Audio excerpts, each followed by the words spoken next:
Hey YouTube.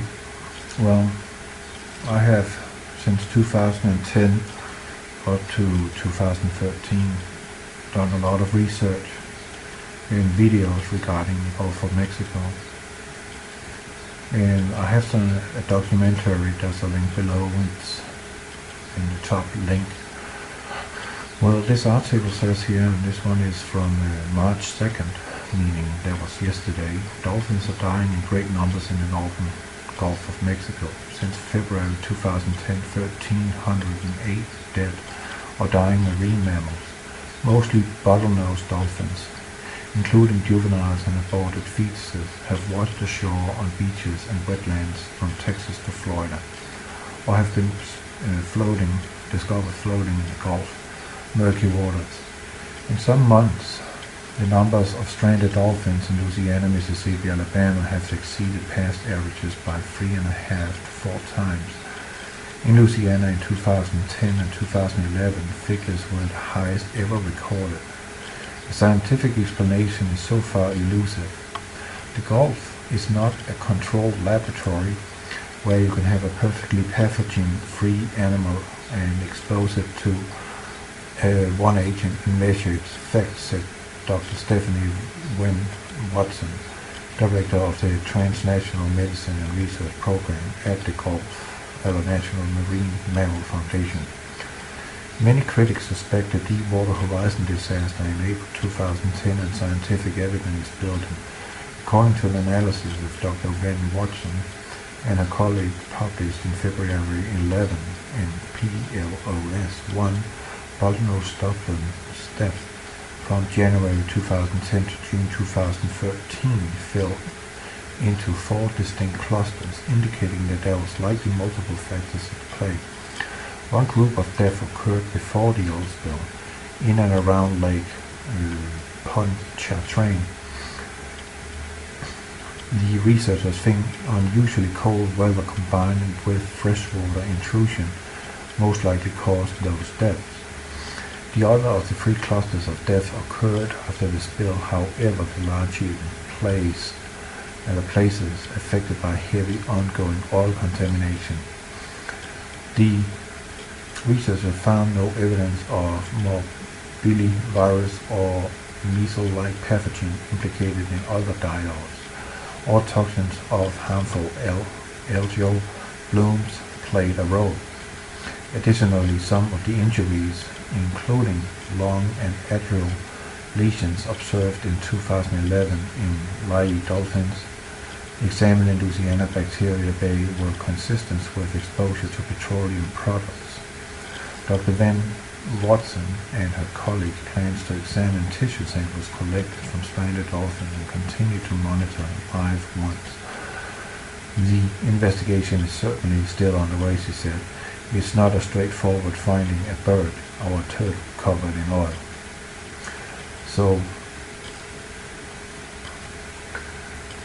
there is this guy during the Gulf oil spill in 2010. His name is Dr. Venter. He's a German scientist. He is born and raised in America, but he got ties back to Germany from Second World War. He in a laboratory created a synthetic life form out of enzymes and amino acids. And this enzyme, or this synthetic organism, also Synthia, have been applied into the Gulf waters during the Gulf oil spill. Partly in what I know from is to eat up the oil. But this Synthia has also another nasty side effect.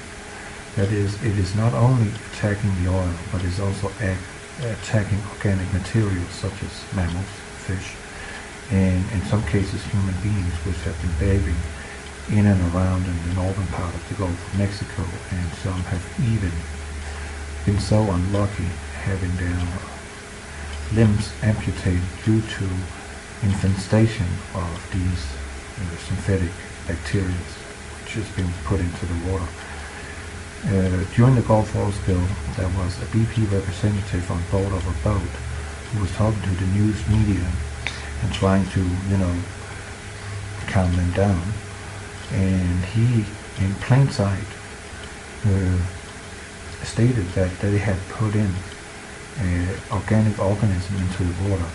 And immediately after he had said those words, another BP employee or representative grabbed his arm and actually escorted him off the boat. So that was something that the public was not aware of, should not be aware of at any point in time. Well, I gotta say to you, you might find this hard to believe, but there were no Gulf oil spill. That oil that was actually leaked out into the water came from a Macondo well, MC292.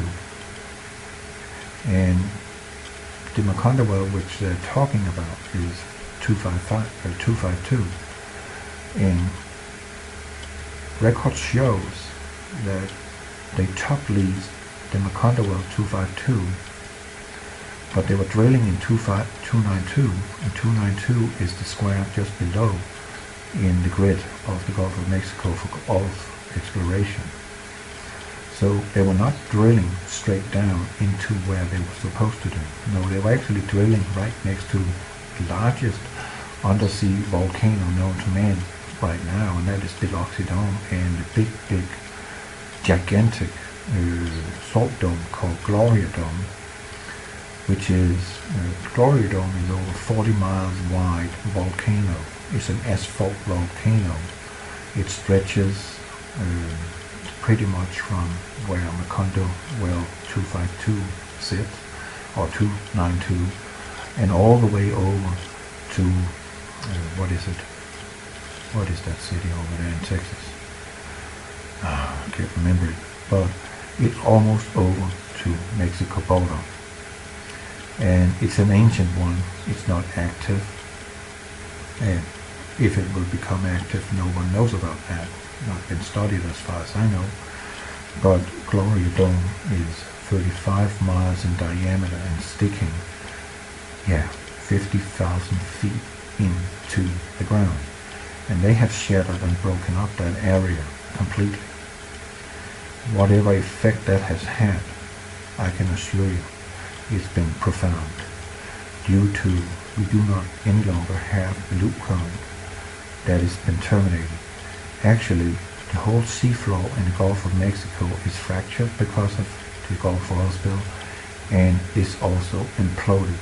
And that have deliberately moved the thermohaline boundary between the cold water and the hot water that is driving force for the loop current, which is driving the jet stream from the polar jet stream. It's a rudder, so to speak. Now that don't exist, and the jet stream is now rushing down over the northern hemisphere, and is actually splitting in two in many places, and is colliding with the subtropical jet stream, and that is what is driving this insane weather, with people being buried in rain or others being buried in snow. We have tornadoes and other storms of way out of proportions that we have ever seen before. So what actually happened was the seafloor collapsed and destroyed the loop current, and that happened on June 12, 2010. It stopped, it ceased. Loop current is moving with a speed of 4.6 meters per second. It's an underwater river, so to speak, running all the way up to Iceland, just a little above Iceland, between Greenland and Iceland, and that is now dead. It breaks off at North Carolina, totally, at the Outer Banks. It simply just fizzles out. It's non-existent now, and that's why we have some very bad weather. But nevertheless, this oil that was actually coming out into the Gulf of Mexico, I found, and you can see that in my documentary, that pipeline that was running through 292 and 252 in the Macondo Canyon which is called in south of Mississippi, 90 miles off the coast of Mississippi. There was a severed oil pipeline, and you can clearly see on the footage of this pipeline that this pipeline has not been bent.